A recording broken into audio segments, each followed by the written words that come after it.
The morning started like any other. Sunlight spilled softly through the curtains, painting the kitchen in pale gold.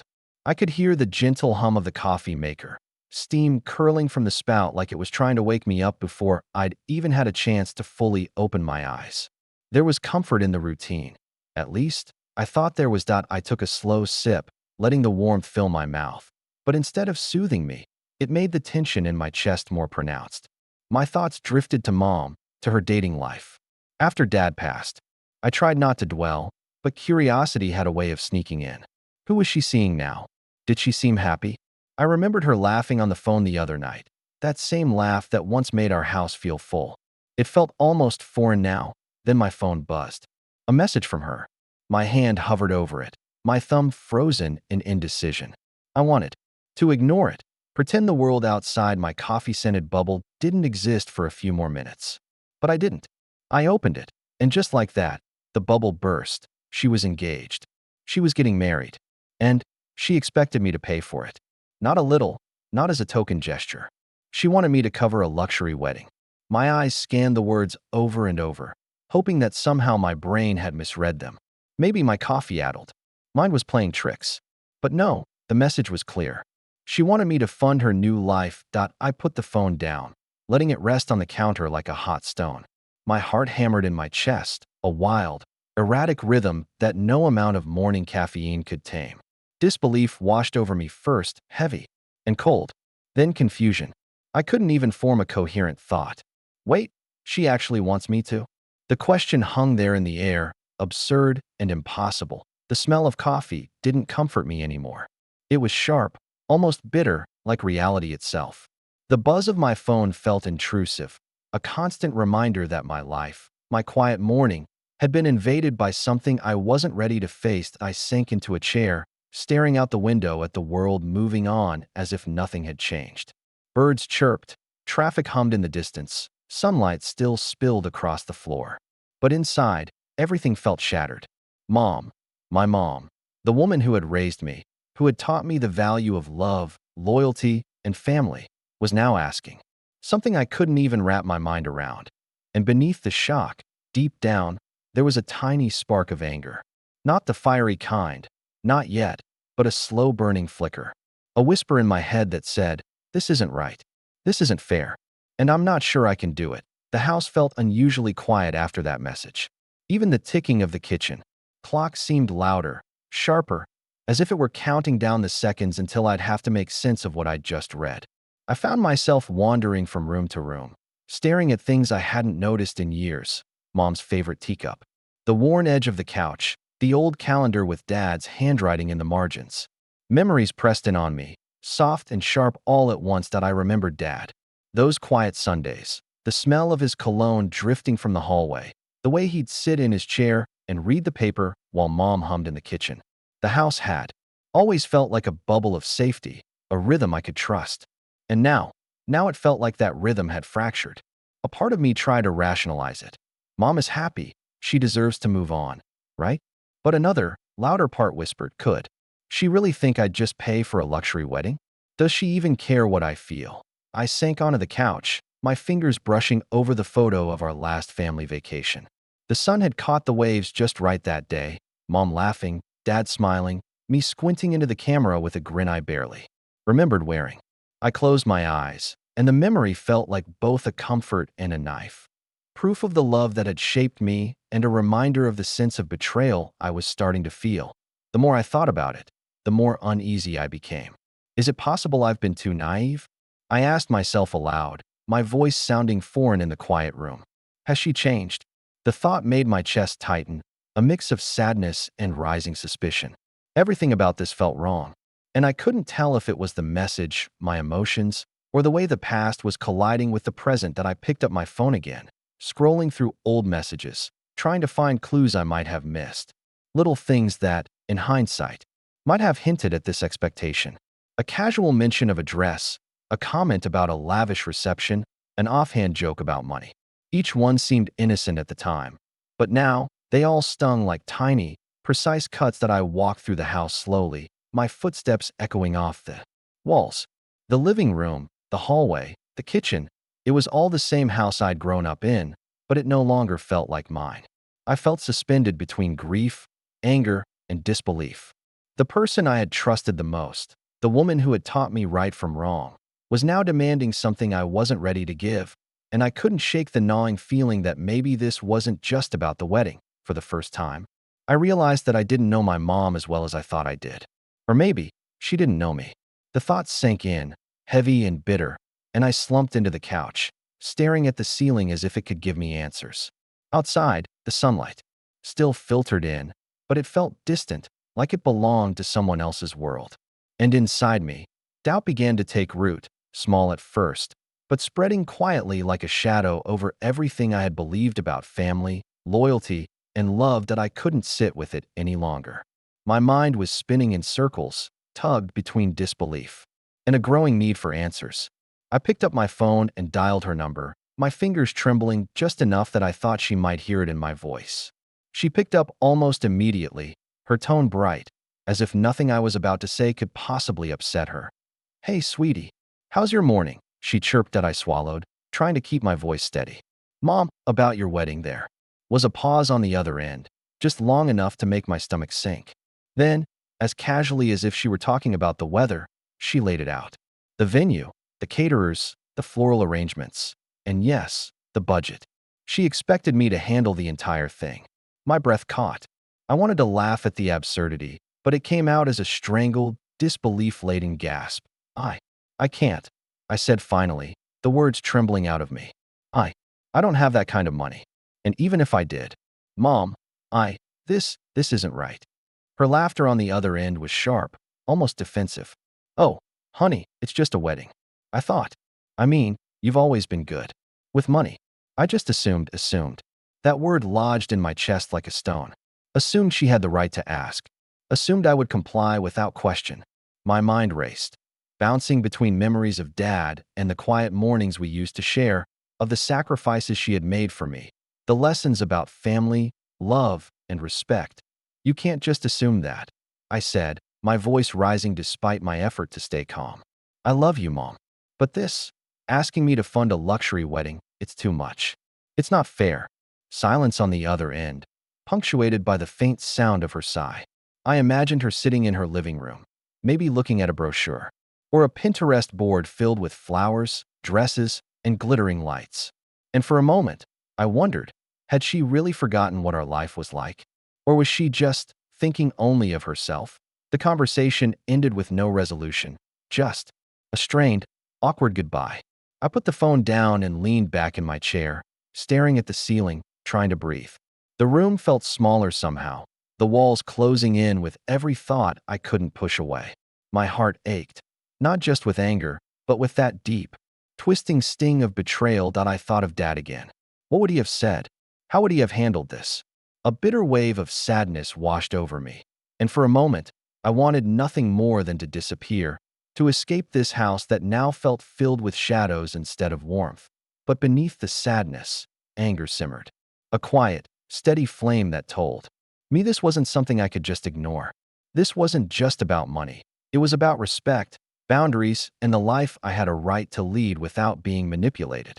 I sat there, letting the silence stretch, letting the betrayal settle like dust in the corners of my chest. The confrontation had ended, but the weight of it lingered, heavy and inescapable. After the call, I didn't move for a long while. I just sat there, letting the quiet press against me like a weight I couldn't lift. The house around me felt different, familiar, yet strangely alien.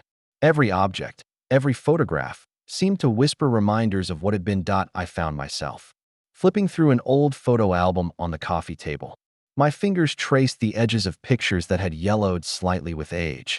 There was one of Mom in the kitchen, laughing with a plate of cookies in her hands, flour dusting her apron.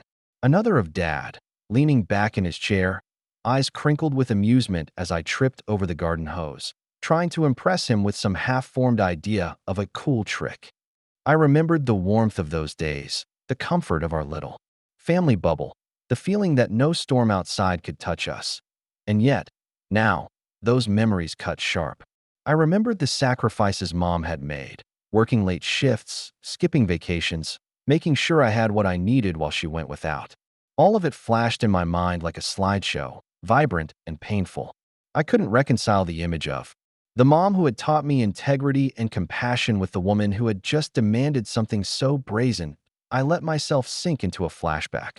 One quiet Sunday, Dad reading the paper, Mom humming in the kitchen, me curled up on the couch with a blanket over my knees.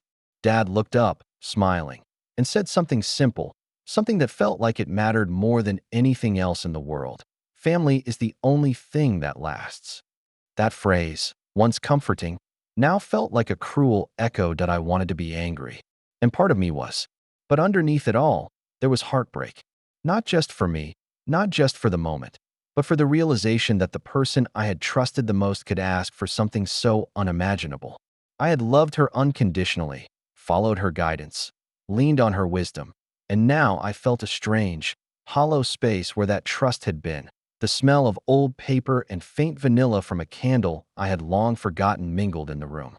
I could almost hear the faint hum of the oven from years ago, baking cookies, filling the house with warmth. And yet, no warmth remained. Only memories that stung, like salt on a fresh cut, that I realized that love and loyalty didn't mean blind compliance. I could honor the sacrifices of the past without surrendering my own values. And yet, letting that thought exist in my mind didn't stop the ache in my chest, the betrayal that twisted quietly beneath it. That I closed the album slowly, breathing in the stillness. My reflection in the window caught my eye, tired, hurt, a little wiser, but undeniably shaken. The woman I had admired all my life felt distant now, almost like a stranger walking through the familiar rooms of my memory. And in that distance, I felt something new. The first real spark of resistance, the sense that I wouldn't, allow this to continue unchecked, that I couldn't sit with the anger and heartbreak forever. Eventually, I knew I had to speak, to set a line where I could still hold on to myself without being swallowed by this impossible demand. I stared at my phone, thumbs hovering over the keyboard, hesitating. Every word felt heavy, each sentence like a small act of defiance. Finally, I typed, "Mom, I can't pay for your wedding. I can't. I love you, and I want you to be happy, but this is too much." I stared at the screen, rereading the message a dozen times. Maybe there was a way to soften it, a way to make it sound easier to accept. But the truth was sharp and unyielding, and I couldn't dilute it with politeness. My heart pounded as I hit send. Almost immediately, the phone vibrated in my hand. Mom's reply came quickly, a flurry of words, excitement, surprise, and a hint of hurt that made my chest tighten. She tried to argue, to guilt me, to make me feel small. That I read her messages, feeling the sting of her disappointment. But beneath that sting was something steadier, stronger, my own resolve. I loved her, yes, but love didn't mean losing myself. Love didn't mean being coerced into something that violated my boundaries and my sense of fairness that I imagined. Her sitting somewhere across town, scrolling through my words, reading the refusal that felt like a rejection. I pictured the disbelief on her face, the pause in her speech, maybe even a sting of anger. And for the first time in this whole ordeal, I felt free. Not happy, not relieved, just free. Free to protect myself and my principles, even when it hurt. As I sat back in my chair, the silence of the house wrapped around me. I could hear the faint buzz of the fridge, the hum of distant traffic outside, and the wind brushing against the windows. For a brief moment, everything felt suspended. The weight of her expectation had been lifted from my shoulders, but it left an emptiness in its place. A reminder that love sometimes comes with boundaries that are painful to enforce. That I let out a long breath, the kind that loosens tension knotted deep in your chest. My phone sat beside me, still glowing with her unread messages. I didn't open them. Not yet. I didn't need to. The act of refusal itself was enough to anchor me, to remind me that I could honor my values and still care for the person who had shaped my life. And in that stillness, I realized something important. Refusing didn't mean I had failed her.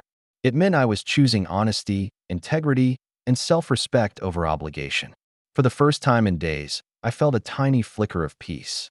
Not happiness, not yet, but a quiet, grounding clarity that I was standing my ground. The silence that followed my refusal was heavier than I expected. I didn't hear from Mom for hours. Not a single text, not a call, nothing. The house felt unbearably still, as if it was holding its breath along with me. Every little sound, the hum of the refrigerator, the distant honk of a car outside, the soft rustle of leaves against the window, was amplified, pressing in on me, reminding me that something fundamental had shifted. Eventually, her messages came. Short, clipped, each one dripping with hurt, disappointment, and a trace of anger I hadn't anticipated. "I can't believe you would do this to me.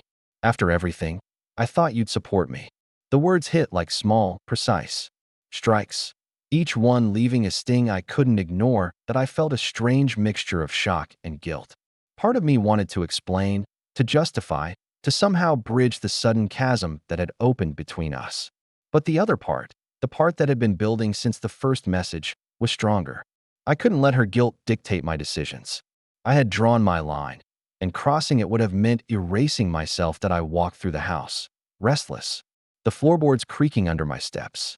My gaze fell on the old family photographs lining the hallway. The smiling faces of Dad, of Mom, of my younger self. Everything felt tainted now, as if that same warmth I remembered had been replaced with tension. I imagined the conversations we'd had over pancakes, the quiet Sunday afternoons, the stories she had told me about love and loyalty. How strange it felt that those memories were now laced with betrayal. That I tried to shake it off, telling myself that this was temporary, that emotions ran high after shock. But each notification pinged my phone, each unread message from Mom deepening the ache in my chest. Her disappointment felt like a weight pressing down, and I realized with a sinking clarity that I couldn't fix her feelings without sacrificing my own. Outside, rain had begun to fall, tapping softly against the window panes, creating a rhythm that somehow matched my mood. I stood there, letting the cool dampness brush against my skin through the open window, and allowed myself to feel everything: the hurt, the confusion, the simmering anger. This was the fallout. This was the cost of standing my ground. And yet, even as I felt the sting of her anger, a quiet clarity began to emerge. I was not responsible for her choices, for her happiness, or for her expectations. I was responsible only for myself and for the values I refused to compromise. It was painful, yes. It was lonely, yes. But in that pain, I found a strange, growing sense of strength. For the first time since the message arrived, I realized that refusing didn't have to mean losing her. It just meant acknowledging that love and respect have limits. And sometimes, those limits hurt more than we think. That I needed to step outside the house, to shake off the heaviness that seemed to cling to every corner. I grabbed my jacket and wandered through the neighborhood, letting the damp air from the recent rain wash over me. The streets were quiet, puddles reflecting the gray sky, mirroring the storm inside me. I needed someone to talk to, someone who could help me untangle this mess without judgment. That I called my best friend first, my voice low and hesitant. "Hey, can we talk?" I didn't even finish the sentence before they knew. The pause on the other end of the line wasn't awkward. It was understanding, a silent acknowledgement that something had gone very wrong. That I poured out everything: the message, the expectations, the shock, the anger, the heartbreak. Words I hadn't admitted, even to myself, spilled freely, each one heavier than the last. My friend listened, not interrupting, just letting me unpack the weight I'd been carrying alone. Occasionally, a soft "I get it," or "you're not wrong," punctuated the conversation, and I felt my chest unclench slightly with every word of validation. Later, I met up with a cousin, someone close enough to understand the family dynamics, but distant enough to offer perspective. As we walked through a quiet park, leaves crunching underfoot, I realized how much I had been holding in. Talking aloud about the expectation, the audacity of it, made it feel more real and, oddly, less suffocating. The shock had started to settle into something more manageable. Awareness, flashbacks drifted in unexpectedly. I remembered a time when I had leaned on my friends for support after Dad's funeral, when their presence had felt like a lifeline. Now, years later, I saw that support in a new light. It wasn't just comfort, it was perspective. It reminded me that I didn't have to carry this alone, that my emotions were valid, and that standing my ground didn't make me cruel or unloving. It made me human. Walking back home, I glanced at the familiar streets, noticing details I had ignored in my grief and confusion. The glint of sunlight on a puddle, a child laughing in the distance, the soft sway of tree branches. Life, I realized, moved on, even when our personal worlds felt like they had stopped. And maybe that was okay. Be why the time I returned to the house, I felt a subtle shift inside me. I wasn't healed, not even close, but the edge of isolation had dulled. The hurt remained, yes, and so did the tension with Mom. But I knew I wasn't alone, and that knowledge gave me a strange comfort. I could face whatever came next, not blindly, not with submission, but with clarity and support from the people who genuinely cared. For the first time in days, I felt a faint flicker of resilience. My chest still ached, but the ache was tempered by connection, by the understanding that my feelings weren't wrong, and that I didn't have to sacrifice myself for someone else's happiness. I thought I had a handle on everything. Mom's expectations, my refusal, the fallout, the support from friends. I thought I was prepared for whatever came next. But life, as it often does, had a way of pulling the rug out from under you when you least expected it. It started with a casual comment from a neighbor, someone I barely knew but who seemed oddly informed. "Did you hear about the wedding?" they asked, a hint of curiosity and judgment in their tone. My stomach tightened. I nodded cautiously, trying to sound neutral, but their next words hit like a punch I didn't see coming. "I hear it's extravagant, and they've got some really interesting plans for the honeymoon, all on someone else's dime." I froze, the blood draining from my face. Someone else's dime? My mind raced, replaying everything Mom had said, everything she had asked. Was there more to this wedding than even she had admitted? Was the expectation of me funding it just the tip of the iceberg? Later, I overheard a conversation while stopping by a local shop. Her fiancé was talking to a friend, mentioning details I hadn't known: luxury resorts, gifts, even lavish decorations that went far beyond what Mom had casually described. And every time he spoke, I realized it wasn't about love. It was about image, about appearances, about impressing people, about leveraging resources that weren't theirs. That I felt my chest tighten, a mix of shock, betrayal, and a reluctant sense of clarity. The situation wasn't just about Mom asking me for money. It was bigger, deeper, and somehow manipulative. I could feel anger simmering under my skin, but beneath it was a strange mix of relief. Finally, something made sense. Finally, the pieces were coming together, and I could see the reality behind the polite smiles and casual messages. Flashbacks collided with the present, small moments I had brushed off. Her seemingly innocent comments about expenses, her sighs, about budgeting, all now tinged with new meaning. I had trusted her intentions, but now I saw cracks I hadn't noticed before. The truth was messy, painful, and humiliating in its way, but at least it was the truth. That I sat on a bench in the park, the weight of the revelation pressing on me. Rain had started again, drizzling softly on my jacket, cold droplets sliding down my skin. I welcomed it. It matched the storm inside me, washing over the shock, over the confusion, over the betrayal. And yet, through the tension, a flicker of empowerment emerged. I didn't have to be a pawn. I didn't have to fund illusions or satisfy demands that violated my boundaries. For the first time, I realized something crucial. Understanding the truth didn't make me callous. It made me aware. It made me capable of standing firm, of protecting myself, and of recognizing where loyalty ended and manipulation began. The world outside continued to move, indifferent to my personal chaos, but inside, I felt a strange clarity. The kind that only comes after shock has stripped everything down to the bare, unvarnished truth. Days passed, each one heavy with tension and silence. I didn't know if Mom was sulking, rethinking her expectations, or simply avoiding me. I didn't reach out immediately either. I needed space to process, to regain some semblance of clarity without the storm of her emotions pressing down on me. Then, unexpectedly, a message arrived. Short, almost tentative. "Can we talk? I think I owe you an explanation." My chest tightened, not with dread, but with a fragile hope. Maybe this was the moment we could bridge the gap, even if only a little. We met at the small cafe we used to frequent on lazy Sunday afternoons. The smell of fresh coffee and pastries was familiar, comforting, like a soft thread connecting the past to the present. Mom arrived a few minutes later, her expression guarded, eyes flicking to mine with an uncertainty I hadn't seen in years. I'm sorry, she began, voice wavering. I didn't mean to put you in that position. I guess I got carried away. I just, I wanted to feel like I could have a fresh start, and I thought you'd understand. I listened, letting the words wash over me. There was pain in her tone, genuine, and it pierced through some of the lingering anger I had carried. I wanted to respond immediately, to throw years of frustration into the air, but I stayed silent. I needed to absorb this, to weigh it against everything I had felt since the message first arrived.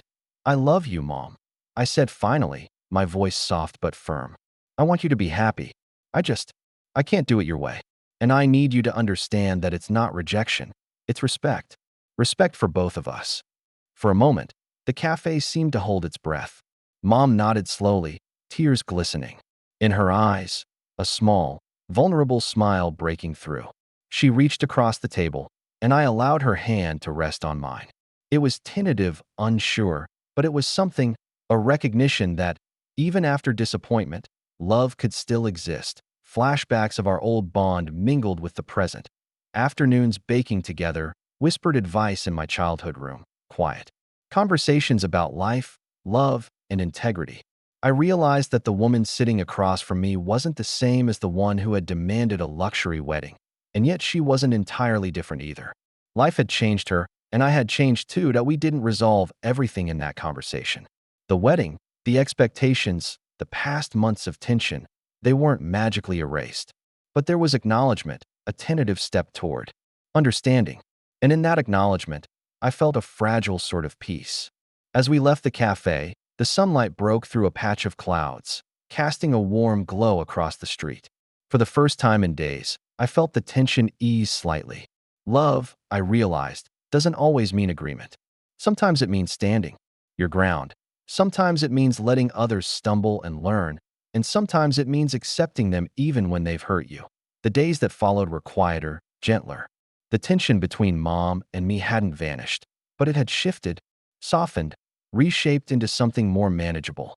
I could breathe again, not with relief alone, but with a sense of clarity I hadn't felt in weeks. That I spent more time walking through the neighborhood, letting the crisp air fill my lungs, letting the ordinary rhythms of life remind me that not everything was urgent, not everything demanded my sacrifice. Puddles reflected the sky, leaves rustled underfoot, and distant laughter reminded me that the world didn't stop because my family had stumbled. And neither would I. I thought about Dad often during this time, about his values, his quiet strength, the way he had balanced love with honesty. I wondered what he would say if he were here, watching me navigate this storm. And I realized that he would be proud. Not because I had been cruel, not because I had caused conflict, but because I had honored myself while still holding space. For the people I love, Mom and I continued our tentative reconciliation. We weren't perfect. The wedding was still a complicated topic, and her fiancé remained a puzzle. But I understood, finally, that I didn't need to control every outcome. I didn't need to pay for anyone's happiness to validate my own love. My boundaries weren't walls. They were guidelines for respect, for self-preservation, for understanding. What love could and couldn't demand. That I found myself revisiting old memories without the sharp edge of betrayal. I could look at the photographs of our family vacations, the quiet Sunday mornings, the laughter and warmth of our home, and let them coexist with the present rather than be overshadowed by it. The past and the present could live side by side, painful and beautiful all at once. There were moments, still, when I felt a flicker of sadness or disappointment. That was natural. But alongside those moments was strength, and with strength came freedom. Freedom to say no. Freedom to love on my terms. Freedom to protect myself without cutting ties completely. Standing by the window one afternoon, watching sunlight spill over the street, I realized that closure wasn't about perfect endings or everyone agreeing. Closure was about understanding, acceptance, and choosing to move forward without carrying the weight of unnecessary guilt. I could love my mom, acknowledge her flaws, and still carve a path that honored who I was. And in that quiet, reflective moment, I felt it, the soft, steady hum of peace. Not the kind that comes without scars, but the kind that comes from surviving, from learning, and from finally realizing that life, even when messy, is still yours to navigate.